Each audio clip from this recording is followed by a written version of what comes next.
You know, it's been 47 years since American astronauts last walked on the moon. And ironically, America's first generation of space pioneers knew that it would likely take time for the next generation to return to the moon, including one of the founders of Rocket City, Dr. Wernher von Braun. Just as it took the development of the airplane for the United States Navy to reach the South Pole 45 years after an expedition of Norwegian explorers made history and got there in 1911, Dr. von Braun believed it would take what he called, in his words, enabling technology for us to return to the lunar surface, and that it might take just as much time to develop it. The good news is, as we will hear from our distinguished panelists today, those enabling technologies have arrived, and we are going back to the moon.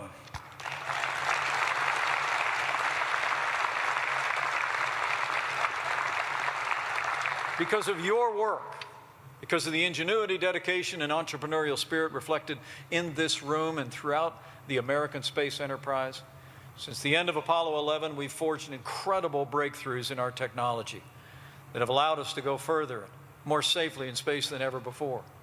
We have the technology to return to the moon and renew American leadership in human space exploration.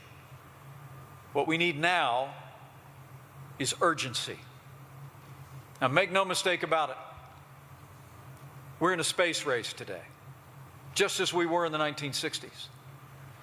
And the stakes are even higher. Last December, China became the first nation to land on the far side of the moon and revealed their ambition to seize the lunar strategic high ground and become the world's preeminent spacefaring nation.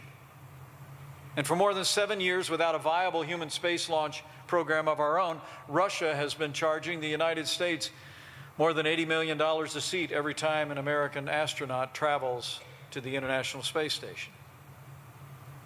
But it's not just competition against our adversaries. We're also racing against our worst enemy, complacency.